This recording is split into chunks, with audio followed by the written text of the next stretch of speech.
Hello दोस्तों, नमस्कार। तो कैसे हैं आप सभी। तो दोस्तों एक बार फिर से स्वागत है आप सभी का मेरे यूट्यूब चैनल देवभूमि एग्जाम हब में। तो दोस्तों आज हम करने वाले हैं जेल वार्डन का, जो आपका पिछली 15 अक्टूबर को पेपर हुआ था। तो दोस्तों उसका पेपर आज हम हल करने वाले हैं। दोस्तों वैसे तो बहुत से यूट्यूब चैनल ने इसको सॉल्व करवा दिया है, लेकिन दोस्तों हम इसको जो आज करने वाले हैं ऑफिशियल आंसर की के अकॉर्डिंग पूरी की पूरा इसे हम हल करने वाले हैं। दोस्तों कल देर शाम यूकेपीएससी आयोग ने इसकी आंसर की जारी कर दी है, जिसके बाद दोस्तों मैं आज आपको इस पूरे पेपर को सॉल्व करवाने वाला हूं। अगर दोस्तों आपने अभी तक इस पेपर को नहीं देखा है तो प्लीज़ इस वीडियो को देखिए, और दोस्तों इसमें कोई भी आपको क्वेश्चन लगता है कि आपको इस पर रेट लगानी चाहिए तो दोस्तों उन क्वेश्चनों पर दोस्तों आप 50 रुपये शुल्क के हिसाब से दोस्तों आप इस पर अपने दोस्तों प्रति वो कर सकते हैं, ठीक है, रेट लगा सकते हैं। अब दोस्तों ये पेपर आपके आगामी एग्जाम्स के लिए भी इम्पोर्टेंट रहेगा। हो सकता है दोस्तों कि आपका जो ईओ का एग्ज़ाम अभी होने वाला है नवंबर माह में, वहाँ से भी दोस्तों यहाँ के क्वेश्चन कुछ पूछ लिए जाएं। तो दोस्तों शुरू करते हैं हम आज की वीडियो को। तो दोस्तों जो आज का मैं पेपर करवाने वाला हूँ, मैं आपको पहले ही बता दे रहा हूँ कि ये सेट जो आपका सेट रहने वाला है ये है सेट डी, ठीक है। अब दोस्तों जो इसमें पहला क्वेश्चन आया हुआ था वह है बादल राग कविता किस कवि की रचना है। तो दोस्तों ये क्वेश्चन बहुत बार पहले ही पूछा जा चुका है। तो इसका आंसर रहने वाला है सूर्यकांत त्रिपाठी निराला, जो आपका ऑप्शन बी बिल्कुल सही रहेगा, ठीक है। उसके बाद जो आपका अगली क्वेश्चन था वह है इनमें मध्यम पुरुष है। तो दोस्तों आप सभी जानते होंगे कि सर्वनाम जो पुरुषवाचक सर्वनाम होता है उसके 3 भेद होते हैं, उत्तम पुरुष, मध्यम पुरुष और अन्य पुरुष। तो तू, तुम और आप जो आपका आता है दोस्तों वह आता है मध्यम पुरुष में, ठीक है। अगला है इनमें से उत्तराखंड के रचनाकार हैं।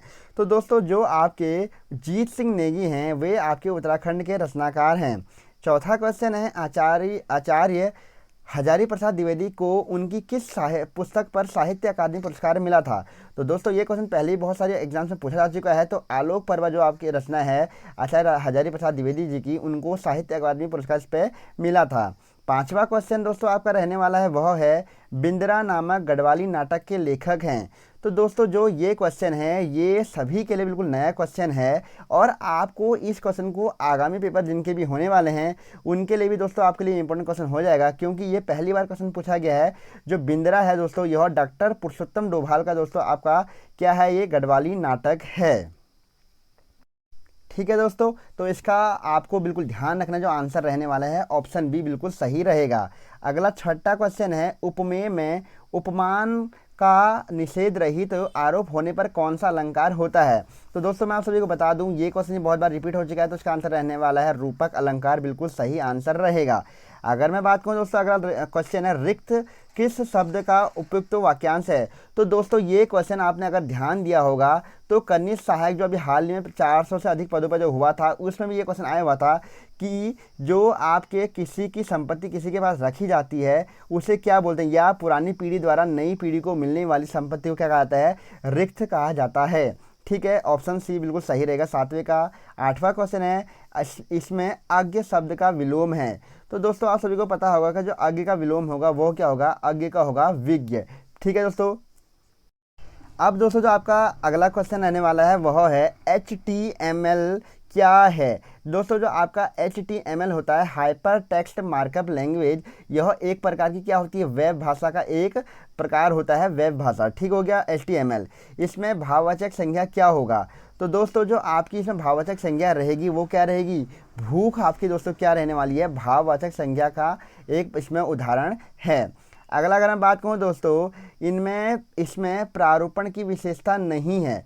तो दोस्तों आपको बताना है कि जो आपके पास ऑप्शन दिए गए हैं इनमें से कौन सी प्रारूपण की विशेषता नहीं होती है। तो दोस्तों आपका जो बिल्कुल सही आंसर रहने वाला है कि तो जो ऑप्शन बी दिया गया कि जो प्रारूपण की भाषा है दोस्तों वह अलंकार युक्त होती है, तो ये बिल्कुल गलत दिया गया है, क्योंकि जो प्रारूपण की भाषा दोस्तों अलंकार युक्त नहीं होती है। 12वां क्वेश्चन, इनमें से शुद्ध वर्तनी वाला शब्द है। तो दोस्तों ये क्वेश्चन बहुत बार आ चुका है, तो आप सभी को बताना है कि जो इसमें शुद्ध वर्तनी है वो कौन सी होगी। तो दोस्तों आपकी शुद्ध वर्तनी कौन सी होने वाली है, ऑप्शन ए अनुग्रहित जो होता है दोस्तों इस तरीके से लिखा जाता है। ठीक हो गया। अगला अगर मैं बात कहूँ दोस्तों, जो आपका 13वां क्वेश्चन है, इनमें अशुद्ध वाक्य है। तो दोस्तों इसमें कौन सा अशुद्ध वाक्य आपको लगता है, तो जो आपका ऑप्शन सी है दोस्तों, उन्नति के मार्ग में संकट भी आते ही हैं। तो दोस्तों ये अशुद्ध वाक्य है। क्योंकि दोस्तों इसमें आते ही हैं बिल्कुल गलत दिया गया है, आते हैं होता तो बिल्कुल सही होता। तो आपका ऑप्शन बी बिल्कुल सही रहने वाला है। अब जो आपका अगला क्वेश्चन है, इनमें से तत्सम शब्द नहीं है। तो दोस्तों आपके पास जो ऑप्शन दिया गया है ऑप्शन डी, ये बिल्कुल आपका तत्सम शब्द नहीं है। इक्सु, प्रस्तर और अध्य जो आपका दोस्तों है, ये आपके तत्सम शब्द है। इक्सु का होता है ईख, प्रस्तर का होता है पत्थर, अध्य का होता है आज। ठीक है दोस्तों। तो अगला जो हमारा 15वां क्वेश्चन है, इनमें बहुब्रीहि समास का उदाहरण नहीं है। तो दोस्तों बहुब्रीहि उदाहरण का नहीं है कौन सा, चक्रपाणी होता है बहुब्रीहि का, वीणापाणी होता है, पीताम्बर होता है, जबकि नील गगन दोस्तों आपका बहुब्रीहि समास का उदाहरण नहीं होगा। अगला है आपके पास वार्षिकोत्सव में कौन सी संधि होगी। तो दोस्तों आपको पता होगा कि वार्षिकोत्सव में कौन सी संधि होगी, आपकी वार्षिक प्लस उत्सव जो आपका इसका संधि विच्छेद होने वाला है। तो इसमें आपकी क्या हो जाएगी, गुण संधि हो जाएगी। अ प्लस उ आपका आ रहा है, तो यहाँ पे कौन सी संधि होगी, गुण संधि। 17वां क्वेश्चन है, इनमें किस प्रकार में प्रवाह उपसर्ग है। तो दोस्तों आप सभी को बताना है कि इनमें से किस में प्रवाह उपसर्ग का प्रयोग हुआ है। दोस्तों जो आपका प्रस्तुत है, तो दोस्तों इसमें क्या होगा, आपका प्रवाह उपसर्ग का प्रयोग होगा। जबकि दोस्तों आप देख रहे होंगे प्रत्येक में क्या होगा, प्रति धन एक होता है दोस्तों, प्रत्यार्पण प्रतिपर अर्पण होता है, प्रतिरोध प्रति धन अवरोध होगा दोस्तों, या रोध होगा। तो ये आपका जो ऑप्शन सी है बिल्कुल सही आंसर रहेगा। बसंत की कोकिल मुहावरे का सही अर्थ क्या होगा। तो दोस्तों आप सभी को पता होना होगा कि जो बसंत की कोकिल होगा, इसका सही आंसर होगा कि यदा कदा प्रकट होने वाला। ठीक है दोस्तों, तो ऑप्शन सी आपका होगा, ये बिल्कुल सही रहेगा कि बसंत की कोकिल होना। अगला जो हमारा 19वां क्वेश्चन है, वह है पहाड़ी हिंदी का विकास किस अपभ्रंश से हुआ है। तो दोस्तों आप सभी को पहले ही पता है कि जो ये क्वेश्चन है पहले भी एग्जाम से पूछा जा चुका है। तो इसका जो आपका दोस्तों आंसर रहने वाला है वो रहेगा ऑप्शन सी, खस अपभ्रंश से। ठीक है दोस्तों, तो जो इसका आंसर रहेगा सी बिल्कुल सही आंसर रहेगा। दोस्तों मैंने आपको यहाँ पर बसंत का कोकिल होने का अर्थ यदा कदा प्रकट होने वाला बताया है, लेकिन दोस्तों ये इसका आंसर नहीं होगा। इसका आंसर होगा वैभवशाली का गुणगान करने वाला। ठीक है दोस्तों, तो ऑप्शन जो ए है इसका बिल्कुल सही रहेगा। ठीक है। अगर दोस्तों आपके मेरे द्वारा यहाँ पर कोई गलती हो जाती है तो आप प्लीज़ कमेंट बॉक्स में मुझे कमेंट कीजिएगा, उसको मैं सही कर दूंगा क्वेश्चन के साथ। ठीक। अगला हमारा सरकार शब्द किस भाषा का शब्द है। तो दोस्तों आप सभी पता होगा कि जो सरकार शब्द वो आपका फारसी भाषा का शब्द है। ठीक हो गया। तो यहाँ पे दोस्तों आपके 20 क्वेश्चन हो चुके हैं हिंदी भाषा के। अगला जो हमारे पास जो भाग 2 है दोस्तों, वह है आपका सामान्य ज्ञान व सामान्य अध्ययन। पहला क्वेश्चन है कि एमएस वर्ड में नया खाली दस्तावेज खोलने के लिए शॉर्टकट की क्या होती है। तो दोस्तों ये तो आप सभी को आता ही होगा कि कंट्रोल प्लस एन जो होता है, यह शॉर्टकट की का नया जो दोस्तों दस्तावेज है उसको खोलने के लिए होता है। 22वां क्वेश्चन है, एंटीवायरस सॉफ्टवेयर नहीं है। तो दोस्तों इसमें से आपका कौन सा एंटीवायरस सॉफ्टवेयर नहीं है। तो दोस्तों आपका यहाँ पर ऑप्शन डी दिया गया है, माइक्रोसॉफ्ट आउटलुक, ये कोई एंटीवायरस नहीं होता है। जबकि दोस्तों आपका क्विक हील, मैकअली और दोस्तों यहाँ पे आपका जो कैस्पर्सकी जो होता है आपका, ये एंटीवायरस सॉफ्टवेयर होते हैं। अगला अगर मैं बात करूँ दोस्तों, यहाँ पर 23वां क्वेश्चन है कि एक इंटरनेट सर्च इंजन है। तो दोस्तों आप सभी को पता होगा कि जो इंटरनेट सर्च इंजन है वो कौन सा आपका गूगल क्या है, आपका एक सर्च इंजन है। ठीक। 24वां क्वेश्चन है, यदि महीने का तीसरा दिन सोमवार है तो निम्नलिखित में से कौन सा इस माह की 21 तारीख को 5वां दिन होगा। तो दोस्तों मैं आपको यहाँ पर रीजनिंग के डायरेक्टली आंसर कराऊंगा, तो आप देख लीजिएगा कि आपका क्वेश्चन सही है या नहीं है। तो जो आपका इसका सही आंसर रहने वाला है ऑप्शन सी, बुधवार बिल्कुल सही रहने वाला है। जबकि दोस्तों आपका जो 25वां क्वेश्चन है, इसमें आपको बताना था कि किस प्रकार से दोस्तों यहाँ पर जो ये श्रृंखला है ये पूरी होगी। तो जो आपका दोस्तों इसका सही आंसर रहने वाला है, तो दोस्तों जो इसका सही आंसर रहेगा वो बी 97 बिल्कुल सही आंसर रहेगा। उसके बाद दोस्तों आपका 26वां क्वेश्चन है, सही विकल्प को चुनिए। यहाँ पर आपको श्रेणी दोस्तों आपको बताना है, जैसे ए, फिर उसके बाद दोस्तों बी, फिर सी, डी, ई, एफ, जी, एच, आई। दोस्तों इस तरीके से दोस्तों ये श्रेणी पूरी हो रही थी। तो जो इसका आंसर सही रहने वाला है, तो ऑप्शन सी दोस्तों आपका इसका बिल्कुल सही रहेगा। 27वां क्वेश्चन है दोस्तों, श्याम 7 किलोमीटर उत्तर की तरफ जाता है। तो दोस्तों इसका जो आंसर रहने वाला है ऑप्शन सी, इसका 3 किलोमीटर बिल्कुल सही आंसर रहेगा। जबकि दोस्तों आपका 28वां क्वेश्चन है, इसमें दोस्तों आय का अनुपात पूछा गया है। तो बताना है कि वर्तमान आय का जो योग होगा। तो दोस्तों आपका जो इसका आंसर रहेगा 32 वर्ष, ए बिल्कुल सही आंसर रहेगा। जबकि दोस्तों आपका 29वां क्वेश्चन है, भारत पुरस्कार किस देश द्वारा दिया जाता है। तो दोस्तों ये तो बहुत इजी क्वेश्चन हो गया। जो भारत रत्न पुरस्कार दोस्तों है, भारत का पुरस्कार होता है। ऑपरेटिंग सिस्टम एक है। तो दोस्तों आप सभी को पता होगा जो ऑपरेटिंग सिस्टम दोस्तों आपका क्या होता है, एक प्रकार का सॉफ्टवेयर होता है। 31वां क्वेश्चन है, भंडारण का उपकरण है। तो दोस्तों आप सभी जानते होंगे कि जो हार्ड डिस्क है एक प्रकार की जो क्या है दोस्तों आपका भंडारण का एक प्रकार का कंप्यूटर के क्षेत्र में दोस्तों क्या होता है, ये आपका स्टोरेज के लिए दोस्तों उपयोग में होता है हार्ड डिस्क का। अगला 32वां क्वेश्चन है दोस्तों आपका, वह है सातवाहन वंश का संस्थापक कौन था। तो दोस्तों आप सभी को पता होगा कि सातवाहन वंश की जो स्थापना करी थी वह करी थी किसने, सिमुक ने। किसने करी थी, सिमुक ने दोस्तों आपका सातवाहन वंश की स्थापना करी थी। जबकि दोस्तों आपका 33वां क्वेश्चन है, दीन ए इलाही की शुरुआत किसने करी। तो दोस्तों आपको ध्यान रखना है कि जो दीन ए इलाही की शुरुआत कब करी गई थी, तो अकबर के द्वारा करी गई थी 1582 में। अगला बड़ा 34वां क्वेश्चन है, निम्नलिखित में से कौन कैबिनेट मिशन 1946 का सदस्य नहीं था। तो दोस्तों आप सबको ध्यान रखना कि जो 1946 में कैबिनेट मिशन आता है, चार दोस्तों यहाँ पर 3 जनों की इसमें, तो पैथिक लॉरेंस दोस्तों इसके अध्यक्ष थे, एवी अलेक्जेंडर भी दोस्तों इसके सदस्य थे। जबकि दोस्तों आपका स्टिफोर्ड क्रिप्स जो आपके स्टोफर्ड क्रिप्स भी दोस्तों इसके सदस्य थे। जबकि विलियम वेडर बर्न जो है दोस्तों आपका ये इसके सदस्य नहीं थे। अगला मैं अगर बात करूँ दोस्तों 34वें का आंसर सी बिल्कुल सही रहेगा। अब अगला क्वेश्चन है कि 1905 में बंगाल विभाजन के समय भारत का वायसराय कौन था। तो दोस्तों ये क्वेश्चन भी आपके लिए बहुत सी परीक्षाओं में पहले भी पूछा जा चुका है। तो दोस्तों आप सभी को पता होगा जो आपका बंगाल विभाजन होता है 1905 में 16 अक्टूबर को दोस्तों ये लागू हो जाता है पूरे देश में। तो 1905 में उसमें लॉर्ड कर्जन जो था आपका यहाँ पर क्या था, वायसराय था। जबकि दोस्तों आपको मुझे कमेंट बॉक्स में कमेंट करके बताना है कि जो बंगाल विभाजन समाप्त हुआ था उस समय भारत का वायसराय कौन था। ठीक है, सोशल कॉन्ट्रैक्ट नामक पुस्तक किसके द्वारा लिखी गई है। दोस्तों पहले ही पूछी गई है, रूसो के द्वारा लिखी गई है। बेलाडेला निम्नलिखित में किसके लिए खनिज प्रसिद्ध है। दोस्तों ये क्वेश्चन बहुत बार पहले भी रिपीट हो चुका है कि बेलाडेला की जो खान है दोस्तों आपका लौह अयस्क के लिए प्रसिद्ध है। कहाँ पर है बेलाडेला की खान दोस्तों आपकी, ये छत्तीसगढ़ में दोस्तों ये खान है। तो ये क्वेश्चन पहले भी फॉरेस्ट गार्ड के एग्जाम में पूछा जा चुका है। ठीक है, अगला अगर मैं बात करूँ दोस्तों, यू आकार की घाटी का निर्माण निम्नलिखित में से कौन सा भू आकृतिक कारक करता है। तो दोस्तों ये पहले भी आ चुका है, जो यू आकार की जो आपका घाटी का निर्माण होता है दोस्तों वो किससे होता है, हिमानियों से होता है। जबकि दोस्तों नदियाँ जो है आपकी वी आकार की घाटियाँ बनाती हैं।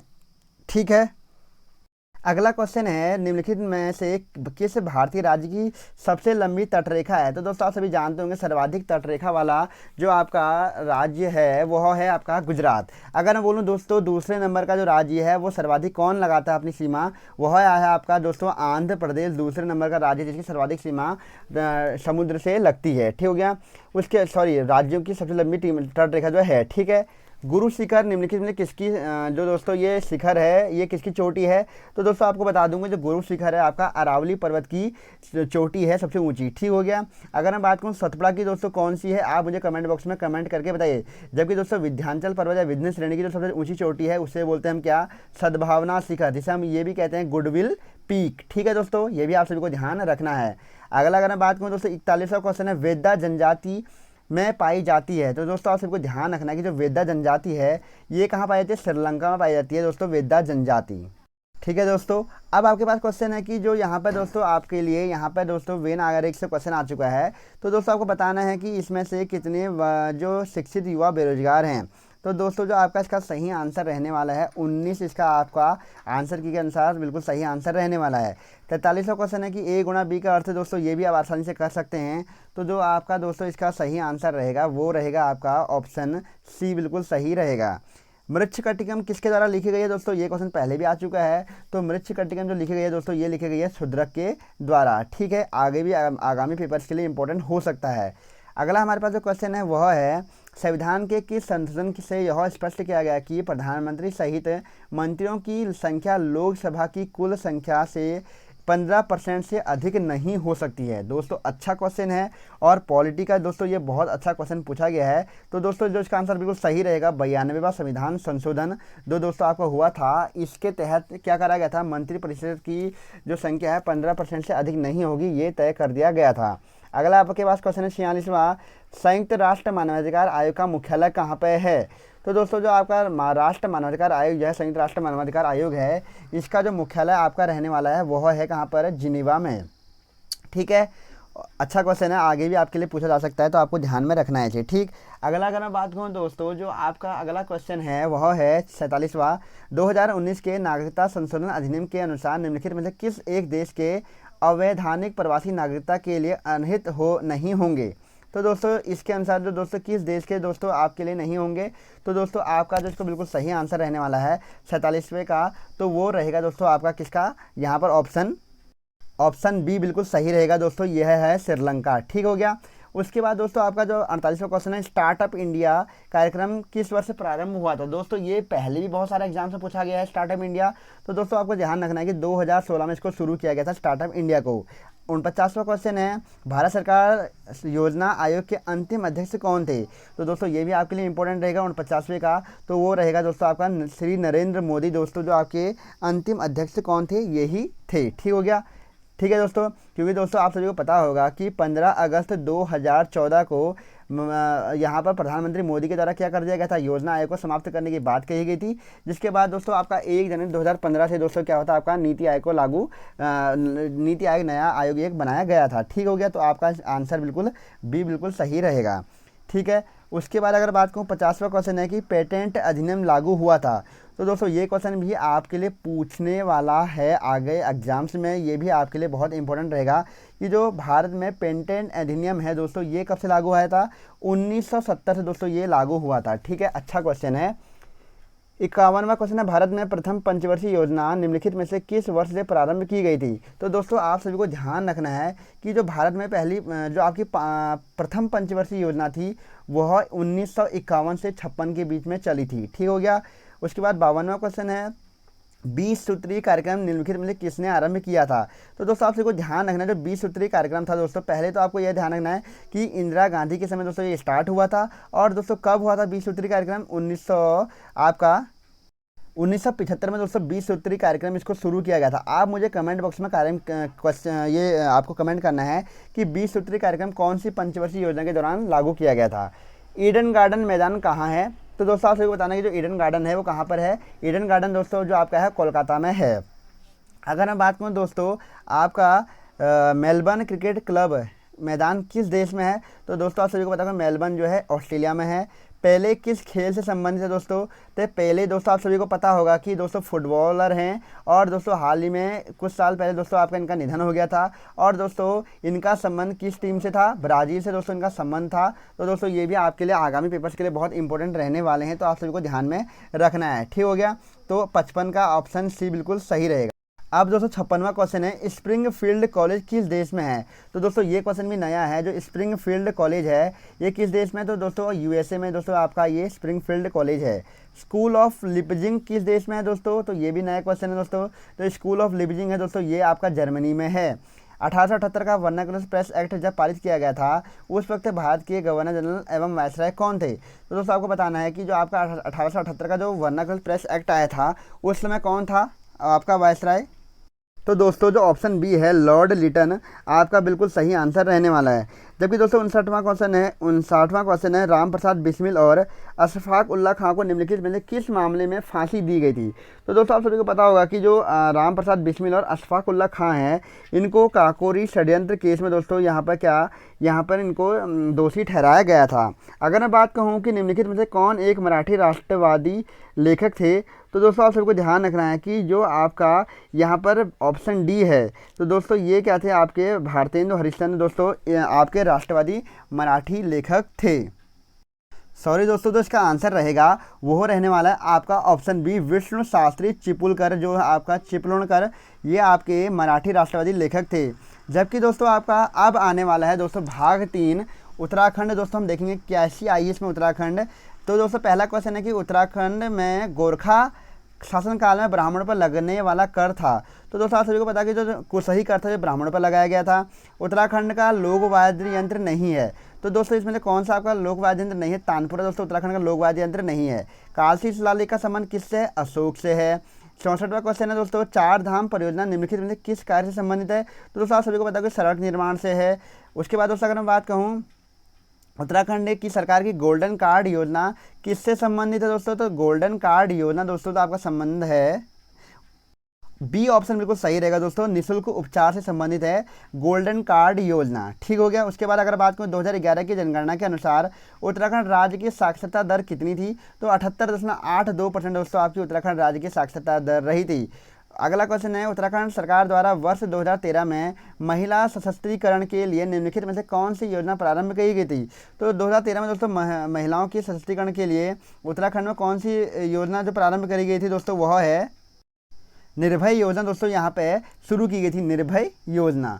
अगर मैं बात करूँ दोस्तों, जो अगला आपके पास क्वेश्चन रहने वाला है वह है, युवाओं को रोजगार उपलब्ध कराने के लिए निम्नलिखित में कौन सा पोर्टल शुरू करा गया है? तो दोस्तों जो आपका होप पोर्टल है इसको शुरू करा गया है। ठीक है, होप पोर्टल। ठीक है, हो गया, हेल्पिंग आउट पीपल एवरीवेयर दोस्तों इसका फुल फॉर्म रहने वाली है। उसके बाद अगर बात करूँ वर्तमान समय में उत्तराखंड के मुख्य सचिव निम्नलिखित में से कौन है? दोस्तों यहाँ पर आपके लिए पूछा गया कि वर्तमान समय में जो मुख्य सचिव हैं दोस्तों वे कौन हैं? तो दोस्तों यहाँ पर कौन है हमारे, वह हैं सुखबीर सिंह सांधू। ठीक हो गया। अगला अगर बात करूँ 70वां क्वेश्चन है, उत्तराखंड गौरव सम्मान को प्राप्त करने के लिए निम्नलिखित में से किसका चयन किया गया है? तो दोस्तों जो उत्तराखंड गौरव सम्मान इस बार दिया गया है वो किसको दिया गया है? नरेंद्र सिंह नेगी जी को। अगला अगर बात करूँ दोस्तों कि 71वां क्वेश्चन है, गोरखा प्रशासन कितने वर्षों तक रहा था दोस्तों गढ़वाल में? तो आप सभी को पता होगा दोस्तों कि 1804 से 1815 तक दोस्तों गढ़वाल में गोरखाओं का शासनकाल रहा था। जबकि अगर वहीं बात करें दोस्तों कि जो आपका यहाँ पर कुमाऊं में रहा था तो कब से कब तक रहा था दोस्तों? तो आप सभी को पता होगा 1790 में दोस्तों, यहाँ पर 91 में दोस्तों क्या हो गया था, यहाँ पर गोरखाओं का कुमाऊं पर आधिपत्य हो गया था। ठीक है। उसके बाद 72वां क्वेश्चन है, गढ़वाली समाचार पत्र का प्रकाशन किस वर्ष प्रारंभ हुआ था? तो दोस्तों जो आपका गढ़वाली समाचार पत्र था वह उसका जो प्रकाशन किया गया था वह किया गया था 1905 में। ठीक है दोस्तों, 1905 में इसका प्रकाशन किया गया था, गिरिजादत्त नैथानी जी के द्वारा करा गया था ये देहरादून से। 73वां क्वेश्चन, निम्नलिखित में से कौन चिपको आंदोलन पर आधारित हरी भरी उम्मीद शीर्षक से पुस्तक लिखी है? तो दोस्तों किसके द्वारा दोस्तों यहाँ पर हरी भरी उम्मीद शीर्षक से पुस्तक लिखी गई थी? तो दोस्तों ये क्वेश्चन पहले भी एग्जाम में पूछा जा चुका है कि हरी भरी उम्मीद शीर्षक से किसके द्वारा पुस्तक लिखी गई? तो शेखर पाठक जी के द्वारा दोस्तों ये चिपको आंदोलन पर आधारित पुस्तक ही थी हरी भरी उम्मीद। निम्नलिखित में से कौन सी नदी उत्तराखंड के पश्चिम दिशा में प्राकृतिक सीमा बनाती है? तो दोस्तों ये क्वेश्चन पहले भी आ चुका है। तो दोस्तों पश्चिम में जो सीमा बनाती है वह है टॉन्स नदी। ठीक है, कौन सी नदी है? टॉन्स नदी।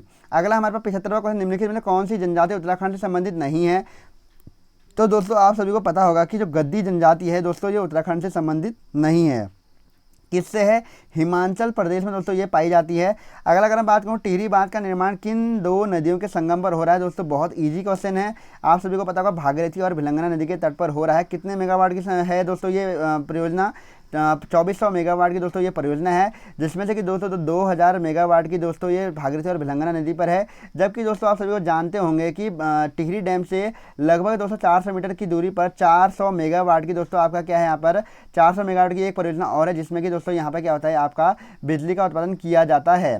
ठीक है दोस्तों, आप सभी को मुझे कमेंट बॉक्स में कमेंट करना है कि जो भागीरथी नदी पर जो 400 मेगावाट की ये बिजली पैदा की जाती है उस डैम का नाम क्या है? ठीक है। अगर मैं बात करूँ 77वां क्वेश्चन है दोस्तों, मनेरी भाली जल विद्युत परियोजना का निर्माण निम्नलिखित में किस नदी पर किया जा रहा है?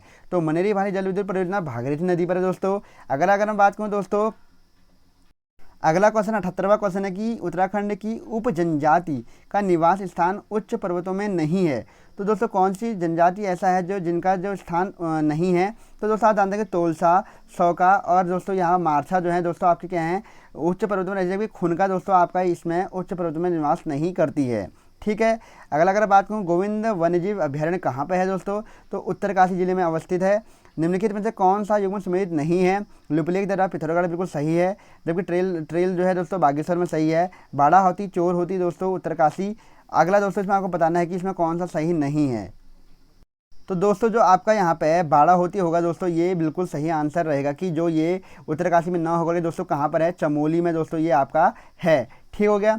अगर मैं बात करूँ दोस्तों कि 81वां क्वेश्चन है कि कौन सा भ्रंश लघु हिमालय और महान हिमालय को अलग करता है। दोस्तों ये क्वेश्चन अगर आपने प्रीवियस ईयर के पेपर उठा के देखे होंगे तो दोस्तों हर दूसरे पेपर में दोस्तों ये क्वेश्चन पूछा जाता है। तो आपको ध्यान रखना है कि जो मुख्य केंद्रीय भ्रंश दोस्तों होती है MCT जिसे हम कहते हैं, यह रेखा दोस्तों लघु हिमालय और महान हिमालय के बीच में से होकर गुजरती है। लघु और महान के बीच में दोस्तों ये गुजरती है, जबकि दोस्तों इसको हम महान और मध्य भी कहेंगे। और लघु और शिवालिक के बीच में दोस्तों आपकी MBT गुजरती है, जबकि शिवालिक और दोस्तों आपके गंगा के मैदान के बीच में जो GBF ग्रेट बाउंड्री फॉल्ट जिसे कहते हैं दोस्तों वो गुजरता है। ठीक है, अगर बात करूँ 82वां क्वेश्चन है कि कोटा दून अवस्थित है। तो दोस्तों आप सभी को बताने कि जो कोटा दून है कहाँ पर होगा दोस्तों, नैनीताल में होगा। जनपद आप दोस्तों 83वां क्वेश्चन है कौन से जनपद का क्षेत्र मुख्यतः तराई क्षेत्र में अवस्थित है। तो दोस्तों आप सभी जानते होंगे कि जो उधम सिंह नगर है पूर्णतः तराई में आता है। 84वां क्वेश्चन है 2011 की जनगणना के अनुसार उत्तराखंड में जनघनत्व है।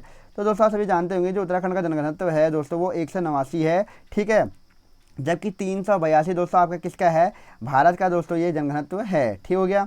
अगला अगर मैं बात करूँ दोस्तों आपका जो हमारा जो दोस्तों यहाँ पे सर्वाधिक जनघनत्व वाला जो हमारा जिला है दोस्तों, आप मुझे कमेंट में बॉक्स में कीजिए कि सर्वाधिक जनघनत्व किस जिले में है। 85वां क्वेश्चन है सितंबर 2023 में उत्तराखंड के बागेश्वर उपचुनाव में निम्नलिखित में से कौन सा उम्मीदवार विजयी हुआ था। तो दोस्तों ये आप देख सकते हैं कि बागेश्वर में जो चुनाव हुए थे तो इसमें से कौन सा होगा। दोस्तों आप जानते होंगे कि चंदन दास जी, इनकी मृत्यु के बाद दोस्तों यहाँ इनके हाल ही मृत्यु हुई थी, जो कि हमारे परिवहन मंत्री भी रहे थे। तो दोस्तों इसके बाद दोस्तों यहाँ पर कौन विजयी हुए हैं। तो दोस्तों जो इसका आंसर रहने वाला है ऑप्शन सी बिल्कुल सही रहेगा, पार्वती दास। अगर बात करूँ 86वां क्वेश्चन, लोकसभा में कितनी संख्या में सदस्य निर्वाचित होते हैं। तो लोकसभा में जो उत्तराखंड की सीटें हैं 5। ठीक है, अगर बात करूँ श्यामला ताल जो दोस्तों आपका है, श्यामला ताल दोस्तों आपका चंपावत जिले में है। ठीक है, अगर हम बात करूँ दोस्तों 88वां क्वेश्चन है औरंगजेब ने सुलेमान सिकोह को प्राप्त करने के लिए पृथ्वीपति शाह के दरबार में किसे भेजा था। तो दोस्तों आप सभी जानते होंगे कि जो औरंगजेब के द्वारा सुलेमान सिकोह जो कि भाग के आता है किसके दरबार में, पृथ्वीपति शाह के दरबार में आता है। इससे पहले दोस्तों ये कहाँ जाता है, ये बाज बहादुर चंद के दरबार में जाता है, जिसके बाद बाज बहादुर चंद को गढ़वाल जाने की राय देता है। तो दोस्तों उसको प्राप्त करने के लिए पृथ्वीपति शाह के दरबार में कौन आया था। तो दोस्तों ये आपके लिए नया क्वेश्चन रहेगा, तो ये इसका जो आंसर सही रहेगा वो रहने वाला है ऑप्शन बी बिल्कुल सही। राम सिंह को दोस्तों यहाँ पर भेजा गया था औरंगजेब के द्वारा पृथ्वीपति शाह के दरबार में। जबकि दोस्तों अगर बात करूँ 89वां क्वेश्चन, निम्नलिखित में से कौन गढ़वाल के व्यापक भूमि बंदोबस्त के लिए उत्तरदायी था। तो दोस्तों गढ़वाल में जो व्यापक रूप से जो भूमि बंदोबस्त कराया गया था वो किसके द्वारा कराया गया था दोस्तों, ये कराया गया था रॉस के द्वारा। सॉरी दोस्तों, यहाँ पे जो आपका सही आंसर रहेगा, जो गढ़वाल में व्यापक रूप से भूमि बंदोबस्त कराया था बेकेट के द्वारा कराया गया था। आप सभी जानते होंगे दोस्तों बेकेट बंदोबस्त जो आपका लगभग दोस्तों आप सभी को बताना है कि ये कब से कब के बीच में हुआ था। ठीक है दोस्तों, रैमजे और बेकेट ने साथ मिलकर दोस्तों ये बंदोबस्त को किया था और सबसे प्रसिद्ध दोस्तों ये आपका बंदोबस्त रहने वाला है। तो आप मुझे कमेंट बॉक्स में कमेंट कीजिए कि दोस्तों कब से कब तक ये आपका बेकेट बंदोबस्त हुआ था। ठीक है दोस्तों, परीक्षा में क्वेश्चन पूछा गया था। 90वां क्वेश्चन है उत्तरकाशी का ऐतिहासिक नाम क्या है। तो उत्तरकाशी का जो ऐतिहासिक नाम है बाड़ाहाट है दोस्तों। अगर मैं बात करूँ दोस्तों आपका जो अगला क्वेश्चन है, निम्नलिखित में से किस स्थान को प्राचीन शास्त्रों में मायापुरी कहा गया है। तो दोस्तों आप सभी जानते होंगे कि मायापुरी हरिद्वार को कहा गया है। 92वां क्वेश्चन है माधो सिंह भंडारी जो दोस्तों था वो किसका महान सेनापति था। तो दोस्तों आप सभी को बताना है कि वीर भंडारी जो माधो सिंह था दोस्तों महान सेनापति जो था वो किसका था दोस्तों। तो आप सबको पता होगा दोस्तों कि महापति शाह के जो दोस्तों ये सेनापति रहे थे। उसके बाद अगर हम बात करें तो 93वां क्वेश्चन है किस पवार शासक की संरक्षिका के रूप में गढ़वाल की नागकटी रानी शासन कर रही थी। तो दोस्तों आप सभी को पता होगा जो नागकटी रानी जिसे हम दोस्तों कर्णावती कहते हैं, ये किसकी जो दोस्तों ये संरक्षिका थी। तो दोस्तों पृथ्वीपति शाह की जो माँ थी कर्णावती, इनको हम नागकटी रानी भी कहते हैं, जिनके द्वारा दोस्तों करणपुर शहर की स्थापना करी गई थी देहरादून में। महारानी कर्णावती जी जो कि पृथ्वीपति शाह की दोस्तों क्या थी, संरक्षिका रही थी। सिख गुरु राम राय को देहरादून में ज़मीन किसने प्रदान की थी। तो दोस्तों ये क्वेश्चन बहुत बार पूछा गया है। तो दोस्तों जो इसका आंसर रहेगा फतेहपति शाह दोस्तों, इसका आंसर बिल्कुल सही रहेगा। 95वां क्वेश्चन है श्रीनगर गढ़वाल में शरण लेने वाले मुगल शहजादे का नाम क्या था। तो दोस्तों मैं आप सभी को बता दूं कि जो गढ़वाल में किस मुगल शासक के द्वारा शरण ली गई थी, पहले भी एक क्वेश्चन आ चुका है, सुलेमान सिकोह के द्वारा ली गई थी, पृथ्वीपति शाह के दरबार में आया था और राम सिंह को दोस्तों औरंगजेब के द्वारा यहाँ पे इसको वापस लेने के लिए भेजा गया था। ठीक है। मानवोदय काव्य की रचना किस प्रवान शासक के द्वारा की गई थी? तो मानवोदय काव्य की रचना दोस्तों पहले ही बहुत बार पूछा जा चुका है। मानवोदय काव्य की रचना करने वाले कौन थे दोस्तों? किस प्रवान शासक के शासनकाल में हुई थी? तो दोस्तों जो मानवोदय काव्य की रचना होती है यह होती है मानसा के शासनकाल में। किसके द्वारा की जाती है? भरत कवि के द्वारा दोस्तों यहाँ मानवोदय काव्य की रचना करी जाती है। ये भी बहुत इंपॉर्टेंट दोस्तों आपके लिए क्वेश्चन रहने वाला है। किसके दरबार में था दोस्तों? ये मानवोदय काव्य मानसा के दरबार में रहा था। ठीक है। 97वां क्वेश्चन है, श्रीनगर गढ़वाल का संस्थापक कौन था? तो दोस्तों आप सभी को जानते होंगे कि अजयपाल को 52 गढ़ों का एकीकरण करने का श्रेय जाता है। सबसे महान सम्राट पवार वंश का सबसे प्रसिद्ध शासक इसको कहा जाता है दोस्तों। और दोस्तों इसके द्वारा कहा श्रीनगर का संस्थापक ये है दोस्त। ठीक है। तो गढ़वाल का संस्थापक इसको बोला जाता है। ठीक है। तो ये आपके लिए इंपॉर्टेंट रहेगा। 98वां क्वेश्चन है, लाखा मंडल उत्तराखंड के किस जिले में है? तो दोस्तों आप सभी जानते होंगे कि देहरादून में लाखा मंडल है। 99वां क्वेश्चन है, सर्वाधिक जिलों से सीमा साझा करने वाला उत्तराखंड का कौन सा जिला है? तो दोस्तों आप सभी जानते होंगे कि जो पौड़ी गढ़वाल है वह लगभग 7 जिलों से दोस्तों अपनी सीमा साझा करता है। तो आप सभी को पता होगा दोस्तों कि सर्वाधिक कौन करता है? सर्वाधिक जिलों से साझा करने वाला है 7 जिलों से पौड़ी। 100वां क्वेश्चन है, आपको बताना है कि राजधानी और शासक श्रीनगर, इसमें दोस्तों आपसे पूछा गया है कि कौन सा इसमें सम्मिलित नहीं है। तो श्रीनगर अजयपाल की राजधानी थी, बिल्कुल सही है। चांदपुर गढ़ी भानु प्रताप सही है। अल्मोड़ा कनकपाल सही है। अब दोस्तों आपको बताना है कि इसमें से कौन सा ऑप्शन जो है कि आपको गलत दिया गया है। ठीक है दोस्तों। तो दोस्तों आपको इसमें ऑप्शन सी दिख रहा होगा कि जो अल्मोड़ा है कनकपाल, तो दोस्तों बिल्कुल गलत दिया गया है, क्योंकि आप सभी जानते होंगे दोस्तों कि अल्मोड़ा को राजधानी बनाया था किसने? बालो कल्याण चंद ने। ठीक हो गया। और कनकपाल दोस्तों कौन था? तो कनकपाल दोस्तों आप सभी जानते हैं कि पवार वंश की संस्थापक जो रहा था कनकपाल था। इसके द्वारा जो राजधानी बनाई गई थी, कहाँ बनाई गई थी दोस्तों? आप मुझे कमेंट बॉक्स में कमेंट कीजिए। और जो आपका इसका सही आंसर रहने वाला है, जो इसमें सम्मिलित नहीं है, वह है आपका अल्मोड़ा कनकपाल। ठीक है। जबकि टिहरी सुदर्शन शाह ने अपनी राजधानी बनाया था, बिल्कुल सही है। चांदपुर गढ़ी को भानु प्रताप ने बनाया था, बिल्कुल सही है। और श्रीनगर को अजयपाल ने अपनी राजधानी बनाया था, बिल्कुल सही है। तो दोस्तों यहाँ पे हमने जो भी आपका जेल वार्डन के पेपर में दोस्तों यहाँ पे क्वेश्चन पूछे गए थे, उन सभी को आपकी आंसर की के अनुसार को पूरा समझा दिया है। और दोस्तों अगर मेरे द्वारा दोस्तों यहाँ पर कोई क्वेश्चन आपको गलत बता दिया गया है, तो आप मुझे कमेंट बॉक्स में कमेंट कीजिएगा। उस क्वेश्चन को सही करके दोस्तों मैं पिन कर दूंगा क्वेश्चन क्रमांक के साथ। ठीक है दोस्तों। और दोस्तों मैं आप सभी को बता दूँ कि जो ये क्वेश्चन आपका पेपर पूछा गया था, इसमें दोस्तों ये पेपर आपका ईजी टू मॉडरेट के लेवल का था। इसमें ज़्यादा दोस्तों आप देखेंगे कि पॉलिटी का जो है वेटेज काफ़ी अच्छा रहा है। पॉलिटी के जो क्वेश्चन है बहुत अच्छे पूछे गए हैं यूकेपीएससी आयोग के द्वारा। और उत्तराखंड दोस्तों आपकी इजी लेवल की रही है, 1-2 क्वेश्चन को अगर छोड़ दिया जाए। और उत्तराखंड और सॉरी हिंदी दोस्तों आपकी बहुत ईजी रही थी। तो दोस्तों आपका इसमें कैसा स्कोर रह रहा है, आप मुझे कमेंट बॉक्स में कमेंट कीजिएगा। और आपको क्या लगता है दोस्तों कि इसकी कितनी आपके अनुसार कट ऑफ जा सकती है, क्योंकि दोस्तों इसमें आपका फिजिकल का भी एक बहुत अहम किरदार रहने वाला है। तो दोस्तों अब देखना होगा कि आयोग अपनी इसमें कितने जल्दी आपका रिजल्ट जारी करता है, उसके बाद कितने जल्दी आपको दोस्तों इसमें ज्वाइनिंग मिल पाती है, क्योंकि आप दोस्तों इसमें बहुत जल्दी ही रिजल्ट जारी होने के बाद आपको ज्वाइनिंग भी मिल जाएगी। तो आशा करता हूँ दोस्तों आप सभी सफल होंगे और आपको दोस्तों जल्द से जल्द दोस्तों नए साल के अवसर पर दोस्तों आपको यहाँ पर जॉब मिलेगी। तो दोस्तों आज की वीडियो में इतना ही। वीडियो पसंद आई तो वीडियो को लाइक कीजिएगा, दोस्तों के साथ शेयर कीजिएगा। और दोस्तों चैनल के साथ पहली बार जुड़ रहे हैं, चैनल को सब्सक्राइब भी कीजिएगा। देवभूमि एग्जाम हब।